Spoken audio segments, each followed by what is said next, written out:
God damn it, Bones. I need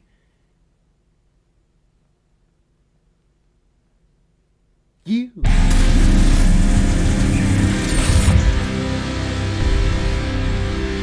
Star Trek the Motion Picture, released in 1979 and is directed by Robert Wise, who's also directed such films like The Body Snatcher, Born to Kill, The Setup, and The Hindenburg. I have no idea why I started off with that voice, but it just felt right in the time. And this film, of course, is starring William Shatner, Leonard Nimoy, DeForest Kelley, James Doohan, George Takei, Walter Koenig, Nichelle Nichols, Persis Khamphati, and that pedophile from Seventh Heaven. It's been several years since the events of the 1960s Star Trek show, and Captain Kirk has left the Enterprise to become an admiral at Starfleet. However, Starfleet is monitoring an alien presence that is making its way towards Earth and has been obliterating everything in its path. Now Admiral Kirk is able to maneuver his way back into the command of the Enterprise, as they are the only Starfleet ship in the sector to engage the alien entity before it reaches Earth. Now this was 1979, and gosh, space operas became the new hit thing at the movie theater. A couple years prior to this, another star film came out that kind of swept the entire world called Star Wars. So a lot of movie studios were trying to see what properties and IPs that they had that involved space journeys and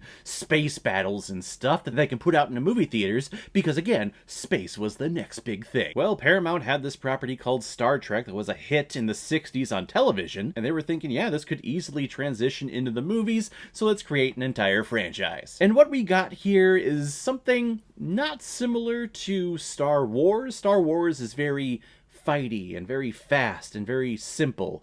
What we get with Star Trek, it's more like 2001: A Space Odyssey from Stanley Kubrick. Star Trek is a lot more sophisticated. It deals with philosophies and ideals about space and humankind and morality. I felt like I wanted to comment on the differences, slight differences between Star Wars and Star Trek, because, you know, fandoms out there, they're just so fantastic, especially when it comes to these star films. I'm a big Star Trek fan. I grew up on Star Trek. My brother is actually more of a Star Trek fan than I am. Like, by far, like, Star Trek is his baby. And we collected all the VHSs, we collected several of the episodes on VHSs. Yeah, way before streaming services and DVDs, you had to go get individual VHS tapes per episode of the TV series. Yeah, that's how hardcore we were. But this film took us a while to actually add to our collection of Star Trek VHS tapes, because I remember my brother telling me that you don't want to watch this movie because it's just so boring. And he's not wrong.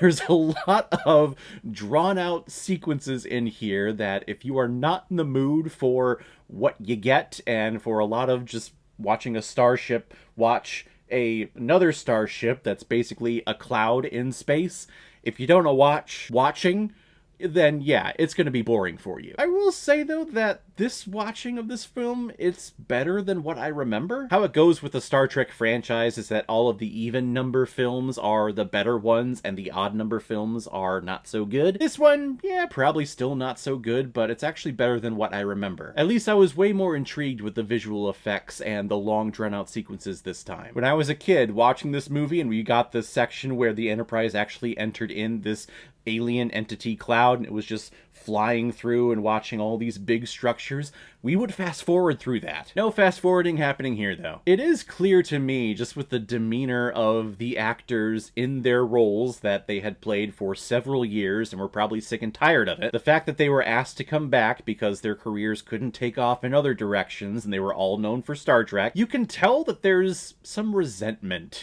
in the performances, especially when we get to William Shatner. Captain Kirk is a dick in this movie. On the TV show, he was lighthearted, he was charming, he was charismatic, he always had a little grin and a little smirk whenever he was on an away mission. In here, he's fighting to get the Enterprise back. And it could be a character choice of he decided to leave the Enterprise to become an admiral, and then he had to fight his way back onto the command. That's why Captain Decker is so pissed at him in this film. So it could be a character choice with that he is just so angry for the last couple of years of sitting behind a desk and having a desk job, and he wants to get out there and fly. But I also think it's a little annoyance from the actor having to come back to this character and this franchise that he wanted to get away from, because it doesn't look like anyone is having fun. The most fun best sequence in this film is when they're in the wormhole, when they go to warp for the very first time. There's that asteroid in front of them, and everything gets longer and in slow motion. You go over to Chekhov. Photon torpedoes. That's the most fun that this film has. I love it. And I do like the antagonist of the film. It's this computer program of this satellite that calls itself Voyager, but it's actually Voyager 6 that was sent out 300 years ago in the past to just explore everything. And now that it has explored everything, apparently it came in contact with a machine world that reprogrammed it to come back home to sync up with the creator. But because it's just so far in the past, that technology, no one has a way of communicating with it. That's why it eats up all of these starships and everything making its way to Earth. Of course, we need Bones there asking all these ridiculous questions. Voyager wants to join with God? Why the fuck would he want to do that? Why is everything that we don't know out there always called a thing? DeForest Kelley is so great as Bones, and in the newer versions with Carl Urban, I think he does a great job of impersonating him.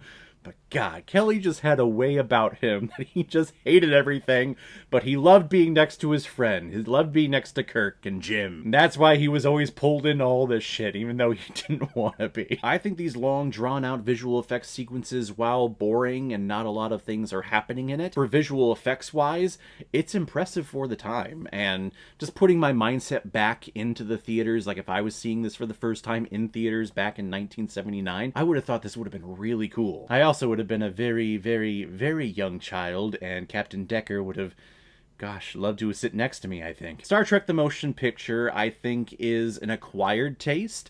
I think you have to be more than an average Star Trek fan to enjoy this film. If you are a passerby, or if you've never really seen Star Trek before, maybe like a couple of the movies or a couple of episodes, and you go into watching this one, I think you would be bored to tears. My wife was kind of that way. She was a little intrigued at first, and then you could tell she's getting bored, and she goes to bed early. Yeah, that totally makes sense. But as, I would say, an above average Star Trek fan, I mean, come on, look at the jacket, people. I think this film is better than my recollection of it was, and it's ahead of its time. It's great seeing these characters come back, and this is the start of an amazing Star Trek movie franchise that I want to see continue. And sadly, there's some news out there, but there's no like an official green-lit news of something actually happening. I'm going to give Star Trek the Motion Picture 3 out of 5 Blu-rays.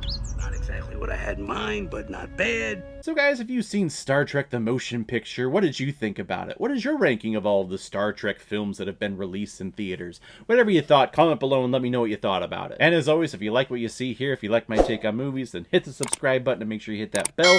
See you the next time I release next movie review. So guys, I will see you next time on the channel, but in the meantime, be well, be good to each other, and live long and prosper. Take care, guys.